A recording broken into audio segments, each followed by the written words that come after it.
എല്ലാവർക്കും ബീനാസ് കിച്ചണിലേക്ക് സ്വാഗതം. അപ്പം നമ്മളിന്ന് നല്ലൊരു ബേക്കറിയിലൊക്കെ കിട്ടുന്ന അതേ ടേസ്റ്റിലൊരു പ്ലം കേക്കാണ് ഉണ്ടാക്കാൻ പോകുന്നത്. ആ സെയിം ടേസ്റ്റ് ആയിരിക്കും നമ്മൾ വീട്ടിൽ തന്നെ വളരെ എളുപ്പത്തിൽ ഉണ്ടാക്കിയെടുക്കാൻ പറ്റും. അപ്പം നമ്മൾ അതിന് വേണ്ടിയിട്ട് എല്ലാ അളവും നമ്മൾ 200 ഗ്രാം വെച്ചാണ് എടുക്കുന്നത്. ഇപ്പോൾ ഷുഗർ പൗഡർ 200 ഗ്രാം എടുത്തിട്ടുണ്ട്, 200 ഗ്രാം ബട്ടർ, നെയ്യല്ല നമ്മൾ യൂസ് ചെയ്യുന്നത്, ബട്ടറാണ് യൂസ് ചെയ്യുന്നത്. പിന്നെ 4 മുട്ട നമ്മളതൊന്ന് നല്ലത് ബീറ്റ് ചെയ്ത് വെച്ചിട്ടുണ്ട്. ഒരു 200 ഗ്രാം മൈദ നമ്മൾ 1 ടീസ്പൂണ് ബേക്കിംഗ് പൗഡർ ഇട്ട് മിക്സ് ചെയ്ത് വെച്ചിരിക്കുന്നതാണ്. പിന്നെ കുറച്ച് ഡ്രൈ ഫ്രൂട്ട്സ് ഒക്കെ നമ്മൾ നേരത്തെ തന്നെ സോക്ക് ചെയ്ത് വെച്ചിട്ടുണ്ട്, അതൊക്കെ റെഡി ആയിട്ടുണ്ട്. അപ്പം നമുക്ക് ആദ്യം ഇത് നല്ലതുപോലെ ഈ പഞ്ചസാരയും ബട്ടറും നല്ലതുപോലെ ഒന്ന് മിക്സ് ചെയ്തെടുക്കാം. അപ്പോൾ പഞ്ചസാരയും ബട്ടറൊക്കെ നല്ലതുപോലെ അടിഞ്ഞു വന്നിട്ടുണ്ട്, നല്ല പതഞ്ഞു വന്നിട്ടുണ്ട്. അതിൻ്റെ കൂട്ടത്തിൽ തന്നെ ഇപ്പം നമ്മൾ 4 മുട്ട അടിച്ച് പതച്ച് വെച്ചിരിക്കുന്നതാണ്, അതുകൂടെ ചേർത്ത് കൊടുക്കാം. നമ്മൾ ഉണ്ണിയും വെള്ളമൊന്നും മാറ്റാതെ ഒന്നിച്ച് തന്നെയാണ് അടിച്ചെടുത്തിരിക്കുന്നത്. അതിൻ്റെ കൂട്ടത്തിൽ നമ്മൾ ഒരു 1/2 ടീസ്പൂണ് വനില എസൻസ് കൂടി ഒഴിച്ച് കൊടുക്കുന്നുണ്ട്. അപ്പോൾ മുട്ടയുടെ മണമൊന്നും വരാതിരിക്കും. അപ്പോൾ ഇതുകൂടി ഒഴിച്ച് നമുക്ക് നല്ലതുപോലെ മിക്സ് ചെയ്യാം.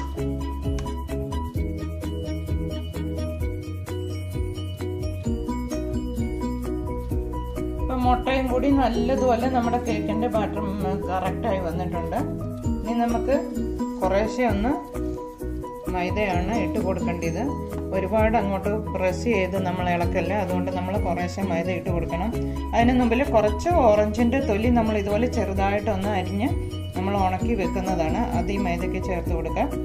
പിന്നെ ഇത്തിരി കേക്ക് മസാല, ഒരു ചെറിയ കഷ്ണം ജാതിക്കായും, ഒരു 2 ഏലക്കായ, ചെറിയ കഷ്ണം കറുവപ്പട്ട, 2 ഗ്രാമ്പൂ, ഇത് പൊടിച്ച് നല്ലതുപോലെ നമ്മൾ വെച്ചിരിക്കുന്നതാണ്. ഇതുകൂടി ഇതിൻ്റെ കൂട്ടത്തിൽ ചേർത്തൊന്ന് മിക്സ് ചെയ്ത് കൊടുക്കാം. പിന്നെ നമുക്ക് ഈ മാവ് കുറേശ്ശെ വന്നിട്ട് ഇതിനി ഒട്ടും പ്രസ് ചെയ്തിട്ട് ഇളക്കല്ല, നമ്മളൊന്ന് കട്ട് ചെയ്ത് ഇങ്ങനെ ഫോൾഡ് ചെയ്ത് എടുക്കുന്ന ആ പരുവത്തിൽ വേണം എടുക്കാൻ. കുറേശ്ശെ ഇട്ട് കൊടുക്കാം.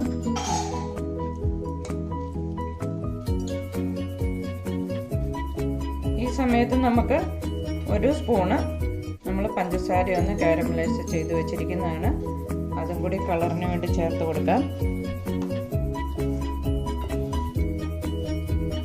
നമ്മുടെ പ്ലം കേക്കിന് നല്ല കളർ കിട്ടും. നമുക്ക് കളറൊക്കെ വേണ്ടിയതുപോലെ കൂടുതൽ കുറച്ചൊക്കെ ചേർക്കാൻ ഞാൻ നല്ലതുപോലെ ഒരു വലിയ സ്പൂണ് കാരമലൈസ്ഡ് ചെയ്ത് പഞ്ചസാര നേരത്തെ തന്നെ വെച്ചതാണ്. ചൂടോടുകൂടി ഒന്നും ചേർക്കരുത്. നമുക്ക് നല്ലതുപോലെ ഒന്ന് ഇളക്കി മിക്സ് ചെയ്തെടുക്കാം. നമുക്ക് ക്രിസ്മസിനുള്ള പ്ലം കേക്കിൻ്റെ ഡ്രൈ ഫ്രൂട്ട്സ് ഒക്കെ നല്ലതുപോലെ ഒന്ന് ഷുഗർ സിറപ്പിൽ സോക്ക് ചെയ്ത് വെക്കാം ആദ്യം. അപ്പം നമ്മൾ സോക്ക് ചെയ്ത് കഴിഞ്ഞിട്ടായിരിക്കും പ്ലം കേക്ക് നല്ല കറക്റ്റ് നമ്മൾ ബേക്കറിയിൽ നിന്നൊക്കെ വാങ്ങിക്കുന്ന ആ കറക്റ്റ് ടേസ്റ്റിൽ കിട്ടുന്നത്. അപ്പം കുറേ അധികം ഞാൻ ഡ്രൈ ഫ്രൂട്ട്സ് ഒക്കെ ഒന്ന് കട്ട് ചെയ്ത് വെച്ചിട്ടുണ്ട്. ഇതൊക്കെ നമുക്കൊന്ന് ഷുഗർ സിറപ്പിൽ സോക്ക് ചെയ്ത് വെക്കാം.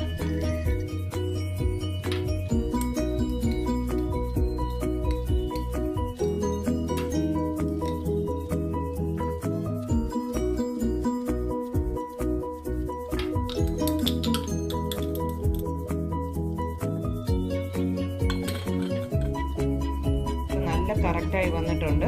അപ്പം നമുക്ക് ഇതിനകത്തുനിന്ന് ഇത് നമ്മൾ കുറച്ച് കൂടുതൽ കേക്കിന് വേണ്ടിയാണ് റെഡിയാക്കി വെക്കുന്നത്. അപ്പം നമുക്ക് ഇതിനകത്തുനിന്ന് ഒരു 2 വലിയ സ്പൂണ് ചേർത്ത് കൊടുക്കാം. പ്ലം കേക്കിനൊക്കെ ഡ്രൈ ഫ്രൂട്ട്സ് നല്ലതുപോലെ വേണം, അപ്പോഴായിരിക്കും നല്ല ടേസ്റ്റ് കിട്ടുന്നത്. നമ്മൾ 2 വലിയ സ്പൂണ് ഇതിനകത്ത് ചേർത്ത് കൊടുക്കുന്നുണ്ട്. ഇനി ഇതും കൂടിയും കൂട്ടി നല്ലതുപോലെ ഒന്ന് നമുക്ക് ഇളക്കി മിക്സ് ചെയ്യാം.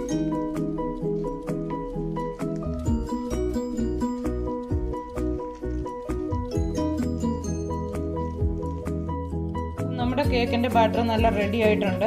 നമ്മൾ ഇന്ന് ഇതുപോലെ ഒരു മോൾഡിനകത്തോട്ടാണ് റെഡിയാക്കാൻ പോകുന്നത്. അപ്പോൾ കുറച്ച് നമ്മൾ കാഷ്യൂനട്ടൊക്കെ ഒന്ന് ആദ്യം സൈഡിൽ വെച്ചിട്ടുണ്ട്. അപ്പോൾ നമ്മൾ വെന്ത് വരുമ്പോൾ അത് കറക്റ്റായിട്ട് കിട്ടും.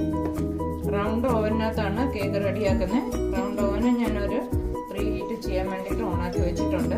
നമ്മളൊരു 45 മിനിറ്റ്സ് ഇത് വെക്കേണ്ടി വരും, അപ്പോഴായിരിക്കും കറക്റ്റായിട്ട് വരുന്നത്. അപ്പോൾ നമ്മൾ ഇതുകൊണ്ട് ബാറ്റർ കേക്കിൻ്റെ നല്ലൊരു തിക്കായിട്ടാണ് എടുത്തിരിക്കുന്നത്, അതുകൊണ്ട് നമ്മുടെ ഡ്രൈ ഫ്രൂട്ട്സ് ഒന്നും താഴോട്ട് പോവില്ല.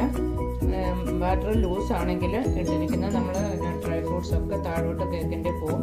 ഇത് നമ്മളിത് വെന്ത് വരുമ്പോൾ കാണാതിരിക്കും നമുക്ക് ഇട്ടിരിക്കുന്നതൊക്കെ നല്ലതുപോലെ കേക്കിൻ്റെ കട്ട് ചെയ്യുന്ന സൈഡിൽ കൂടെ തന്നെ കാണും.